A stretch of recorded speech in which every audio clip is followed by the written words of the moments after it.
Fala galera do bem, tranquilo? Na videoaula de hoje, galera, nós vamos fazer a diferença entre múltiplos e divisores, tá? São dois conceitos bem básicos da aritmética e eu quero que você relembre, porque isso pode cair nos seus vestibulares e no seu Enem, hein? Então, se liga aqui no vídeo, vamos relembrar o conceito de múltiplo, divisor, números primos e vamos falar do teorema fundamental da aritmética. Galera, não se esqueça de se inscrever no canal se você ainda não é inscrito. Ative as notificações porque todo dia o Dascalos põe novidade na área aí para você que vai fazer Enem, hein? Bora lá então seguir a aula? Fala galera, beleza? Então, neste vídeo de hoje, nós vamos comentar um pouquinho sobre alguns conceitos básicos da aritmética, tá? Aritmética é um ramo da matemática, né? Digamos que é uma parte da matemática onde a gente estuda as propriedades que os números inteiros têm. Então, vou relembrar com vocês um pouquinho o conceito de múltiplos, divisores, números primos e falar um pouquinho do teorema fundamental da aritmética, tá? Bora lá comigo? Vamos lá? Pessoal, a primeira coisa que é bem interessante a gente lembrar aqui, né, na parte da aritmética básica, é deixar muito bem claro qual é a diferença entre múltiplo e divisor, né? Uma coisa, eles são relacionados, mas é uma relação diferente. Então, por exemplo, turminha, vamos pensar comigo o seguinte, tá? Vamos fazer o seguinte raciocínio. Se eu pego, por exemplo, um número qualquer, um número inteiro, por exemplo, 35, e divido por 5. Vocês concordam que aqui vai dar 7 e vai sobrar nada, certo? Então a gente sabe, quando a gente faz uma divisão, tá? Esse termo que vem aqui, ó, ele é chamado de dividendo da divisão. O 5 é chamado de divisor. O 7 é chamado de quociente, que é a resposta. E 0 é o resto, certo? Quando o resto é zero, galera, a gente diz que a divisão é exata. Então, 35, ele conseguiu ser dividido exatamente por 5, ok? E uma maneira de eu representar isso, pessoal, é a gente dizer assim, ó, que o dividendo é igual ao divisor vezes o quociente mais o resto. Tá? Isso aqui recebe o nome de algoritmo da divisão euclidiana. Só que vocês estão percebendo que o resto é zero. E como o resto é zero, a gente pode simplesmente eliminá-lo, né? Então a gente pode dizer que o 35 é a mesma coisa que 5 vezes 7, certo? Aí, galera, entra o conceito de múltiplos e divisores, que só se dá quando a divisão é exata. Então, olha que interessante. Como a gente está falando que 35 é igual a 5 vezes 7, a gente diz que 35 é múltiplo de 5 e de 7, e ao contrário, o 5 e o 7 são os divisores de 35. Então, vou repetir, ó, toda vez que eu faço uma divisão e a divisão é exata, em outras palavras, quer dizer que esse valor aqui, ó, o 35, ele é múltiplo de 5 e de 7, certo? O 35, ele é múltiplo de 5 e ele é múltiplo de 7. E o 5 e o 7 são divisores do 35. Eles são divisores do 35. Então, resumidamente, galera, de uma maneira bem prática, a gente pode definir desta forma o que é ser múltiplo e o que é ser divisor, tá? Então, assim, se a gente fosse formalizar, né, se a gente for formalizar esse conceito, essa definição, a gente pode dizer assim, ó, se um número A é igual a um produto de dois números BC, vamos supor que A é igual a B vezes C, certo? Números inteiros, tá, galera? Aí você pode dizer que A é múltiplo de B, é múltiplo de B, é múltiplo de B e de C, e B e C são divisores de A. Certo? Então, assim, galerinha, outra maneira da gente pensar é assim, ó, múltiplos são aqueles números que são divisíveis por ele. E divisores são os números que dividem um número. Então, quer ver alguns exemplos? Se eu perguntar para vocês, quem são os múltiplos de 4? Quais são os múltiplos de 4, professor? Os múltiplos de 4 são aqueles que são divisíveis por 4, tá? Então, a gente pode pegar o zero como sendo um múltiplo de 4, porque zero é divisível por 4. Aí depois vem a tabuada, né, do 4. Seria o mais ou menos 4, o mais ou menos 8, o mais ou menos 12, e assim vai, turminha. O mais ou menos 16, e assim sucessivamente. Então, percebam que o número 4, ele tem infinitos múltiplos, tá? Seria a tabuada dele. E lembrando também, galera, que os negativos, né, também podem ser múltiplos, tá bom? Então, múltiplos e divisores são dois conceitos que envolvem números inteiros, tanto positivos quanto negativos. Então, vou enfatizar isso aí, tá? E, por exemplo, se eu pergunto quem são os divisores de 12? Vamos lá, quem são os divisores de 12? Aí, galera, divisor é quem divide o 12 de forma exata. Quem que consegue dividir o 12 de forma exata? Seria o 1, o 2, o 3, o 4, o 6 e, por fim, o 12. Ok? Eu quero que vocês percebam algumas observações aqui. Primeira coisa, toda vez que eu falo em múltiplo, pessoal, o zero, ele é um múltiplo universal. O zero, ele é múltiplo de todos os números inteiros, ok? E o 1, ele é chamado de divisor universal, tá? Na verdade, eu esqueci do mais ou menos, né? Seria o mais ou menos 1, o mais ou menos 2, o mais... Esqueci de pôr o mais ou menos. Os negativos e os positivos também podem ser divisores, tá?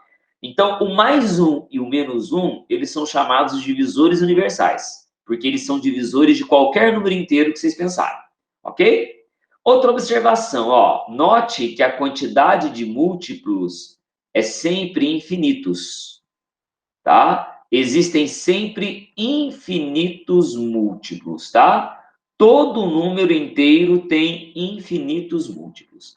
E divisores, professor? A quantidade de divisores é finita. Começa sempre no 1, no mais ou menos 1, e termina sempre no próprio número, ok? Então, a quantidade de divisores, né, é finita. Então, há finitos divisores. Finitos divisores. Ok? Então, eu acho assim, galerinha, bem interessante a gente ter em mente esse conceito bem definido, né? Do que é múltiplo, do que é divisor, porque isso pode ser cobrado para a gente nas nossas provas. Tá bom? Outro conceito muito interessante que a gente tem que ficar esperto com ele é o conceito de números primos, tá? O que é um número primo, professor? Um número primo, ele tem que ter duas características. Para um número ser primo, primeiro, ele tem que ser diferente de mais ou menos um. Ele tem que ser diferente de mais ou menos um. Então, de antemão, o número 1 e o número menos 1 não são primos, ok? E ele tem que possuir apenas dois divisores positivos. Então, ele possui apenas, olha essa palavrinha, pessoal, apenas dois divisores positivos. Apenas dois divisores positivos. Quem são os seus únicos dois divisores positivos? Um e ele próprio. Todo número que reunir essas duas características, pessoal, ele é chamado de número primo, certo? Então, por exemplo, o número 3, ele é primo. Por que o número 3 ele é primo? Porque ele não é 1, ele não é menos 1, e ele só tem dois divisores, 1 e ele próprio, tá? Pessoal, existem infinitos números primos, tá? Então, vou deixar essa observação aqui, ó. Há infinitos números primos. Há infinitos números primos. Certo? Há infinitos números primos. Eu vou listar aqui para gente os primeiros números primos positivos que existem, tá? Então, assim, ó, se a gente fosse pensar nos números primos, alguns, tá? Porque já que são infinitos, vou colocar só alguns aqui para a gente na lousa, hein? Então, ó, o 2, ele é o... Se eu pensar só nos positivos, hein? Não tô pensando nos negativos. Mas o 2, ele é o primeiro número par, ele é o primeiro número primo positivo. E ele é o único que é par, certo? O único número par positivo que existe é o 2.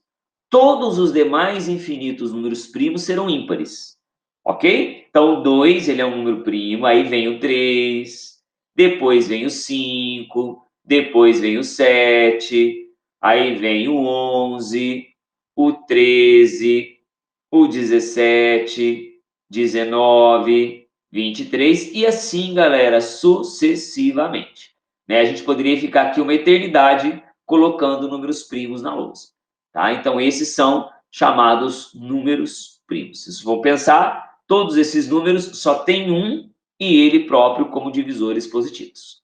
Ok? Então, ficar esperto com esse conceito de número primo, que é interessante, tá? É bem interessante para a matemática.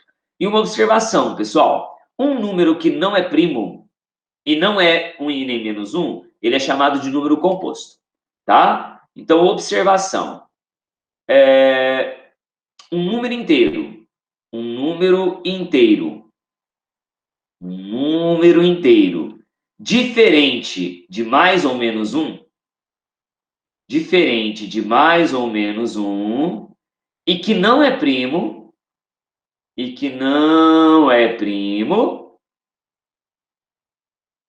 é chamado número composto. Número composto. Certo? Então, um número inteiro diferente de mais ou menos 1 que não é primo é chamado de número composto. Então, tirando o número 1 e o menos 1, pessoal, os demais números primos, ou os demais números inteiros, ou são primos ou são compostos. Tá? Se o número é primo, beleza. Se ele não é primo, ele é composto. Show de bola? Tranquilo? Pessoal, aproveitando agora que a gente tem esse conceito de número primo, a gente pode falar um pouquinho do conceito do teorema fundamental da aritmética. Professor, o que é o teorema fundamental da aritmética? Ele fala assim, ó, todo número inteiro maior que 1, todo número inteiro maior que 1, ou é primo, ou possui apenas uma fatoração em números primos. Apenas uma fatoração em números primos. Em números primos. Professor, como assim? Por exemplo, se eu pegar o número 120, vamos aqui comigo, ó. Se eu pegar, por exemplo, se nós pegarmos o número 120, ó, vocês concordam que o número 120 não é primo? Ele não é primo porque ele é divisível por 1, ele é divisível por 2, ele é divisível por 3, enfim. Só de pensar por aí ele já não é primo mais, tá? Se ele não é primo, então ele tem uma fatoração em números primos. Eu posso decompor o 120 em números primos. Como, professor? Quer ver que interessante? Ó, vamos lá, vamos decompor o 120 em números primos. Então eu vou dividindo aqui, ó, por 2, dá 60. Por 2, dá 30. Por 2, dá 15. Por 3, dá 5. E por 5, dá 1. Pessoal, quando a gente está decompondo o número em números primos, eu só posso ter aqui, ó, fatores primos. Tá bom? Então, esses números aqui, eles são chamados de fatores primos do 120. Vocês estão percebendo que o 120 tem o fator primo 2, ele tem o fator primo 3 e ele tem o fator primo 5. Então, são os fatores primos do 120. Então, como é que nós poderíamos escrever o 120 fatoradamente, né? De maneira decomposta? Seria 2 ao cubo vezes 3 vezes 5. Certo? Então, 2 ao cubo vezes 3 vezes 5 é a fatoração do número 120. Pessoal, e o que garante o teorema fundamental da aritmética? O 120, ele só possui essa fatoração. Se outras pessoas fizerem a fatoração do 120, vão achar exatamente a resposta 2 ao cubo, 3 e 5. Tá? Então, é isso que garante o teorema fundamental da aritmética. Beleza? Então, galerinha, resumindo, é importante a gente ficar ligado nesses conceitos básicos da aritmética, que não só a prova do Enem, mas outras provas de vestibulares cobram isso da gente, tá? Ter bem na mente aí, certinho, o que é conceito de múltiplo, o que é conceito de divisor, o que são os números primos e como fazer a fatoração de um número dentro da aritmética, beleza? Então é isso aí, galera. Espero que tenham gostado da videoaula aí e até a próxima.